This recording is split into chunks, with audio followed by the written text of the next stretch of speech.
Ivracha, mes chers amis, je voudrais partager avec vous quelque chose de très très important.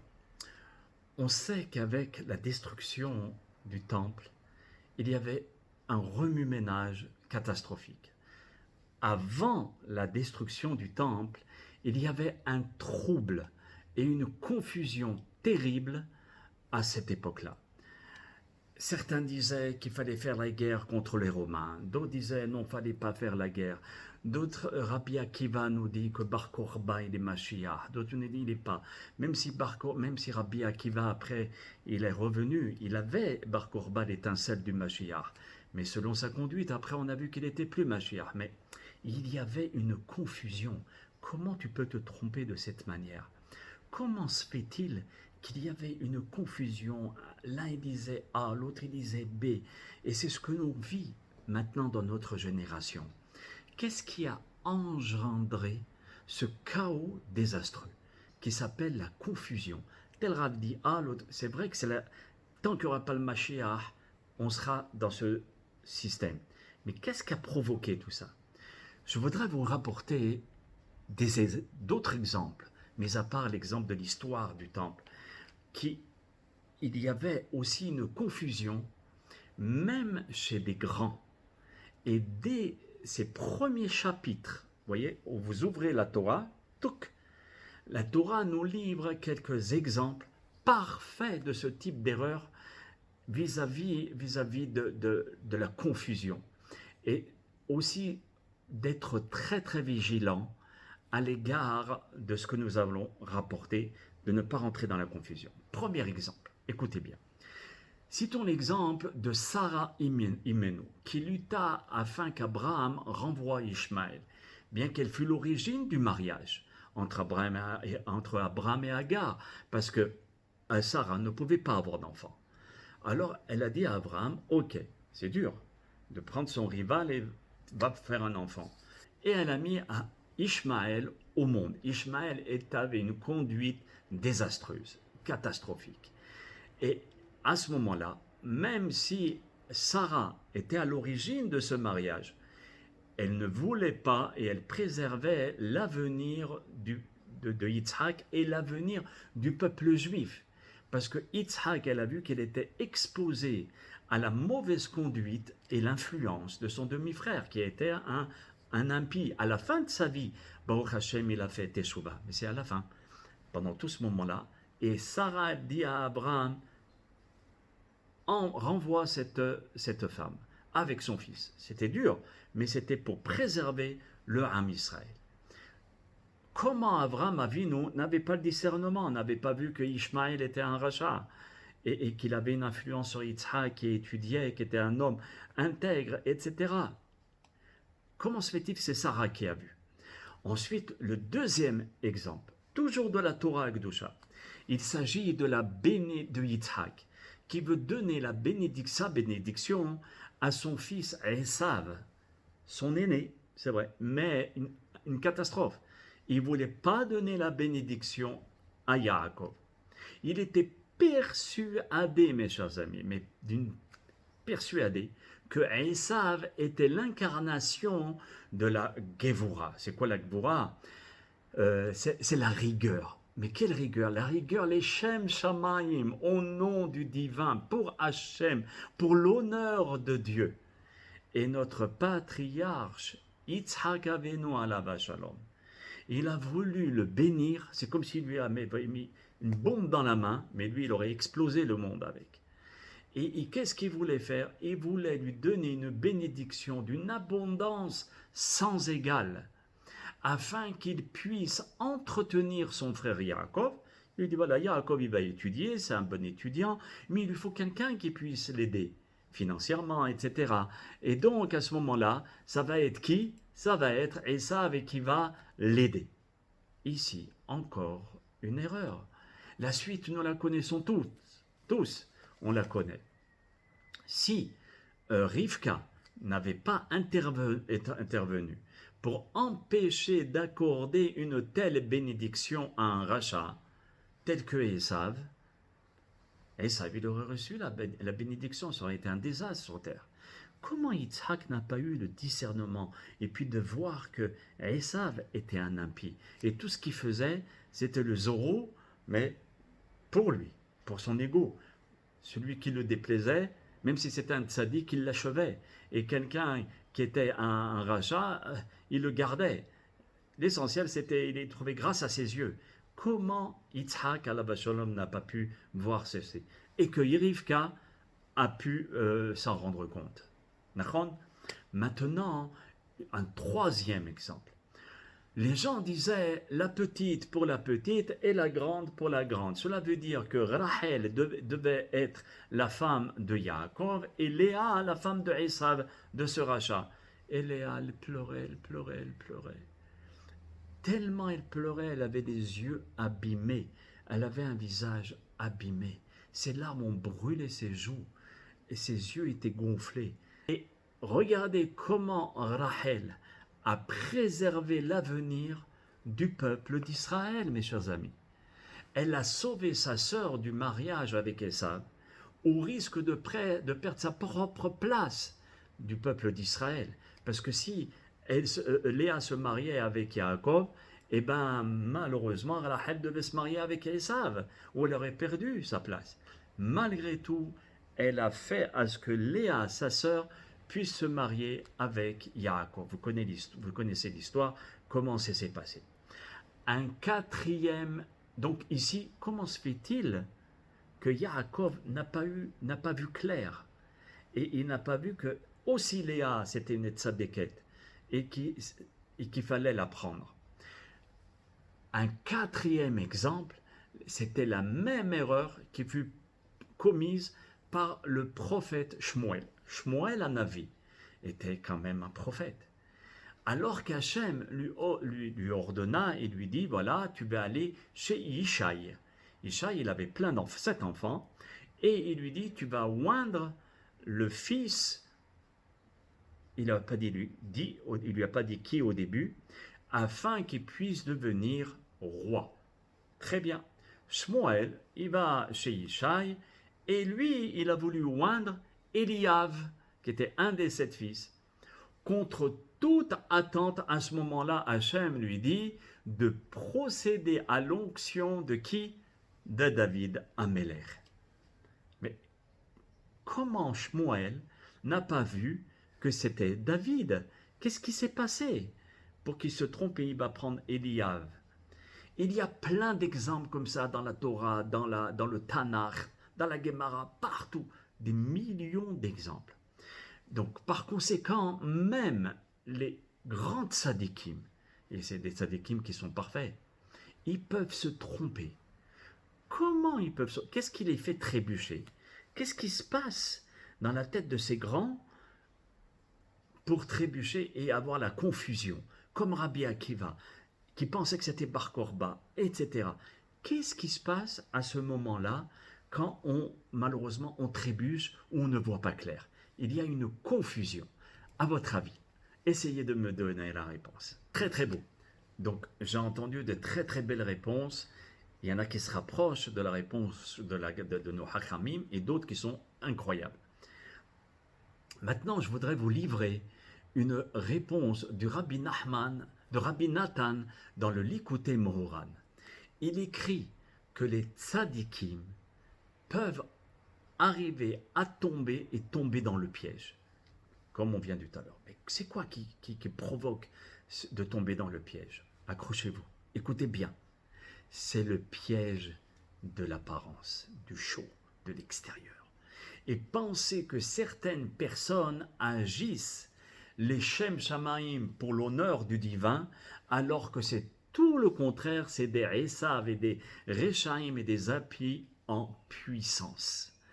Voyez le show, l'extérieur, quand on ne va pas approfondir, on tombe. Reprenons tous les exemples que nous avons rapportés. Hachamim nous disent que Ishmaël était un homme puissant, intelligent, débrouillard, alors que Yitzhak, il était calme, il étudiait, il ne se faisait pas remarquer, il était discret. Comme tous les grands talmidim des Hachamim, au départ, on ne les entend pas. Ils sont très très discrets. La Hanava par excellence. Donc, Abraham était attiré par ce Ishmaël. C'est vrai qu'il y avait l'émotion, c'était son fils, mais ce chaud, ça empêche de voir la vérité. Le deuxième exemple que nous avons rapporté, c'est Esav. Esav, alors n'en parlons pas. Lui, il faisait la loi et la justice sur terre. Mais pourquoi, comme je vous ai dit tout à l'heure? Parce que ça l'arrangeait. Yaakov, il pensait que c'était, Yitzhak, excusez-moi, il pensait que c'était les Shem Shamaim. Il cherchait, il faisait le Zorro, comme je vous ai dit, le Thierry Lafronde, par rapport à son propre ego. Et donc, qu'est-ce qui a fait que Yitzhak tombe encore dans ce piège? Parce qu'il voit un homme comme Esav, qui est débrouillard, qui fait la paix, qui fait la justice, et qui demande même à son père, Abba, papa, est-ce qu'on fait le maaser sur le sel? Donc il pensait vraiment qu'il était droit, voyez. Il voit Yaakov, qui est carrément Yoshev ou Halim, qui étudie, qui est calme, qui est de son côté, qui est très discret, qui ne se fait pas remarquer. Et donc, le flash, le show de Esav, qui pensait et qui prétendait être les Shem Shamaim, où il demande, est-ce qu'on fait le dixième, ça veut dire le maaser, ça veut dire prélever un dixième sur le maaser, sur le sel ou bien sur le foin. Et ça, malheureusement, on tombe dans le piège quand il y a le chaud qui nous aveugle et aussi l'émotion qui est mêlée à l'intérieur. Le troisième exemple que nous avons rapporté, Yaakov, il voulait Rachel et il ne voulait pas Léa. Il s'est marié avec Léa, comme vous connaissez l'histoire, par la force des choses. C'est là-haut qu'ils l'ont obligé. Et pourquoi pas Léa? Parce que comme je vous ai dit tout à l'heure, Léa, elle avait un look qui n'était pas attirant des yeux, même si tu es un grand tzaddik, tu es un homme. Et la Gemara, elle nous dit, tu n'as pas le droit de te marier avec une femme qui ne te plaît pas. D'accord? C'est une halakha. C'est pour ça qu'on doit voir la femme avant le mariage. Et non pas, comme certains racontent, c'est du bluff, où il y a un voile pendant tout le moment où on sort avec une jeune fille. C'est du bluff, ça n'existe pas. Il faut savoir, est-ce que cette femme va te plaire? Tous les jours, tu vas l'avoir en face de toi. Si tu as un dégoût, oh, il va. Donc, il faut. Et ici, Yaakov voulait Rachel parce qu'elle était belle, elle était plaisante, elle était attirante. Et il l'aimait, comme la Torah le déclare et le dit. Maintenant, comme je vous ai dit, Léa, elle pleurait pour ne pas tomber entre les mains de Esav, parce que c'était une grande tzadékette, mais une tzadékette cachée, comme à l'instar de Yitzhak. Quand il était jeune, il était caché, même après. Yaakov, pareil. Ça veut dire la discrétion par excellence. On ne tient pas attention. C'est celui qui fait du bruit, celui qui fait du flash, qui est intelligent, etc. Et il ne faut pas oublier que Rachel a permis à Léa, Baruch Hashem, en donnant les simanim, les signes à sa sœur, au péril de ne plus faire partie du peuple d'Israël. Il ne faut pas oublier que Léa, elle a mis la majeure partie du peuple d'Israël, des tribus, au monde. C'est fantastique. Donc derrière cette Léa, il y a une grande tzadékette qui se cache. Et encore, j'ai un autre cours par rapport à la suite, des choses où on voit des gens qui ont germé, qui ont grandi, qui ont conduit le peuple d'Israël et qui viennent des tribus que Léa a mis au monde. Donc c'est vrai ce que c'est grâce à Rachel qui a vu et entrevu cette croûte qui était cachée à l'intérieur de sa sœur. C'est elle qui s'en est aperçue, et non pas Yaakov. Qu'est-ce qui se passe encore une fois?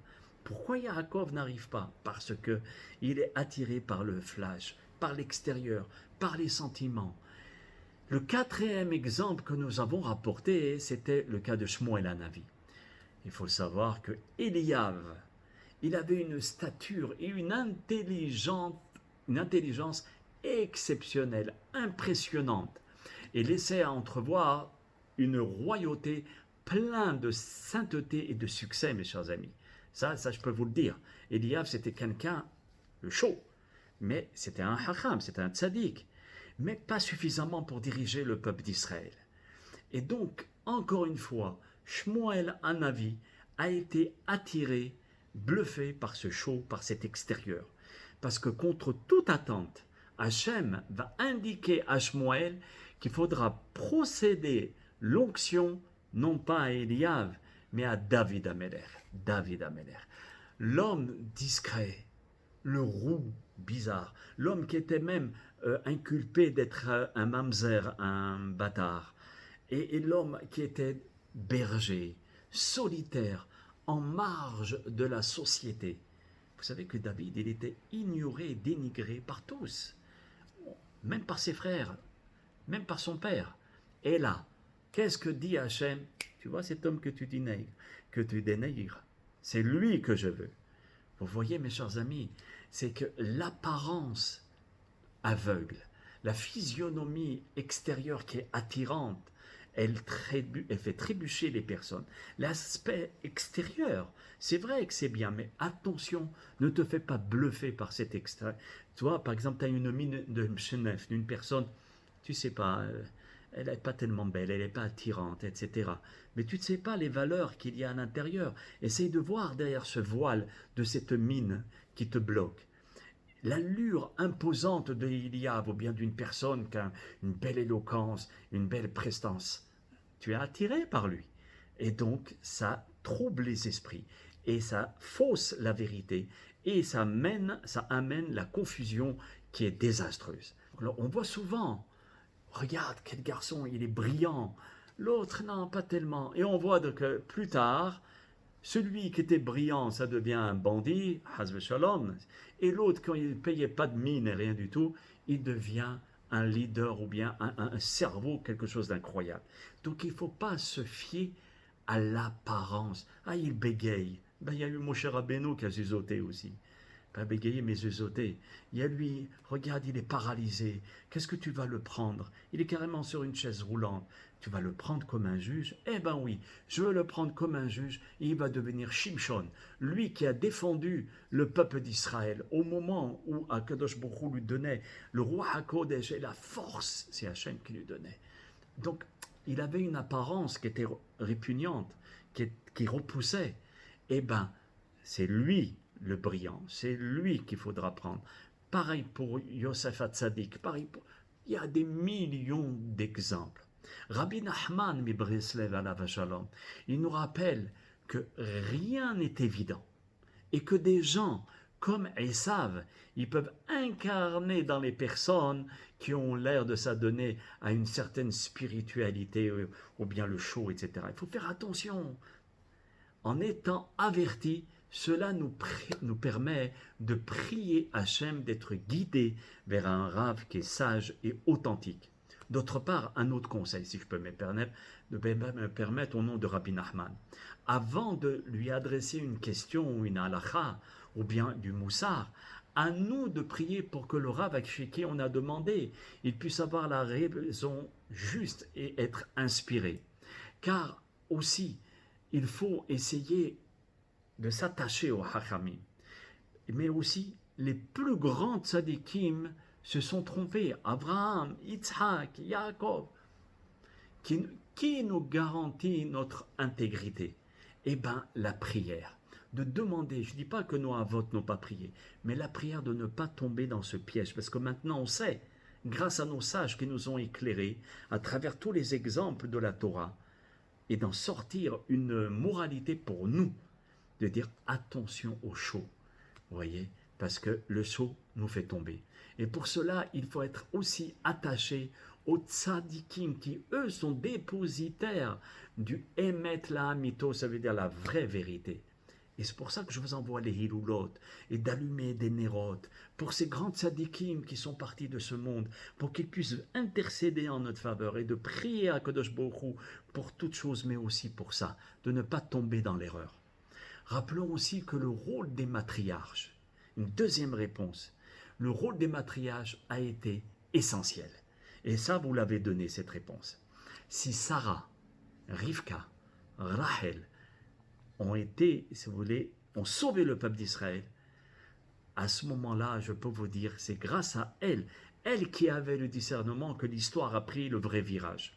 Et l'avenir entier du peuple juif a été sauvé et basculé grâce à ces dames. regardez, en quelques secondes, ça a été basculé. Yaakov, il sort, et Esav, il rentre. Vraiment, c'était quelques secondes. Et entre-temps, Rivka a sauvé l'histoire du Ham Israël. Comment se fait-il que les dames, Sarah, tu mets dehors Ishmaël, Rivka, Rachel, pas Yaakov, comment se fait-il? À vous deux, à vous la parole. Hazak ou Baruch pour vos réponses.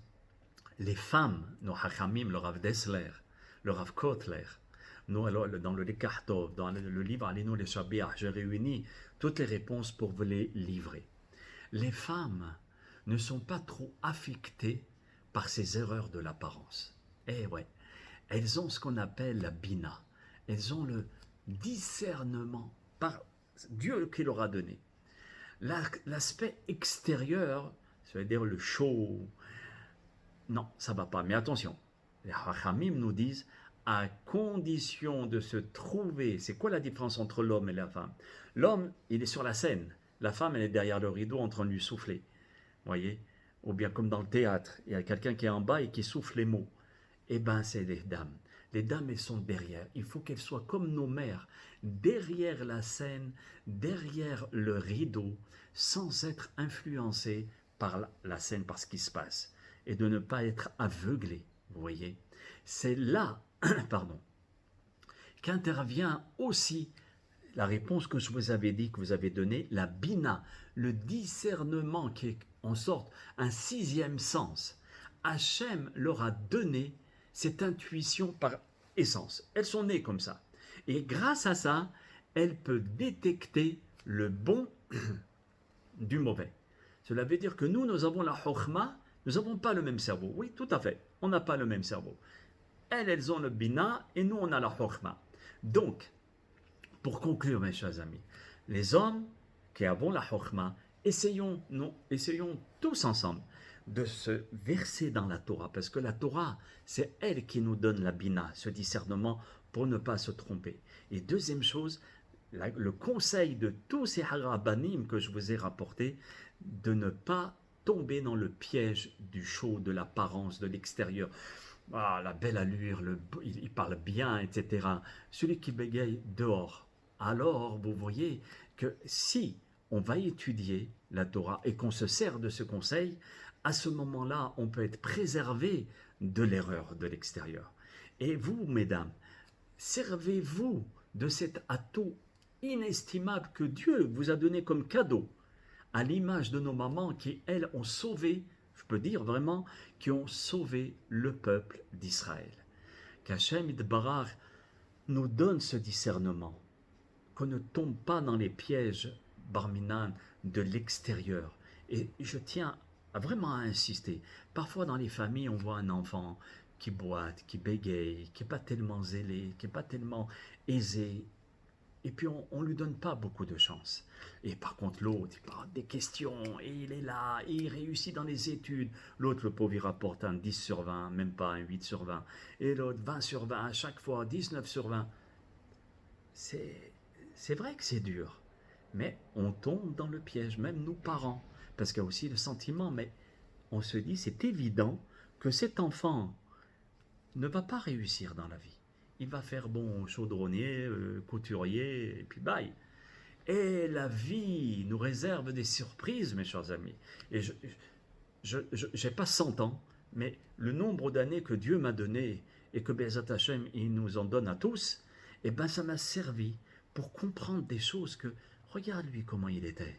J'ai vu tous ces enfants. J'étais professeur aussi dans les écoles juives. Dans beaucoup d'écoles juives de Montréal, j'ai enseigné et j'ai vu des enfants qui ne payaient pas de mine. Et d'autres, c'était des génies. Eh bien, j'ai vu que ces gens, ces enfants qui ne payaient pas de mine, professeurs, docteurs, avocates, raves, dayan, j'ai dit, waouh, attention, fais attention à ce que la vie te réserve. Et ces enfants qui apparemment ne sont pas doués, à un certain moment, je vous promets, j'avais des enfants, mais la histole, ils ne comprenaient rien. Ils ne comprenaient rien quand je leur expliquais, ou bien en maths, en fait, rien.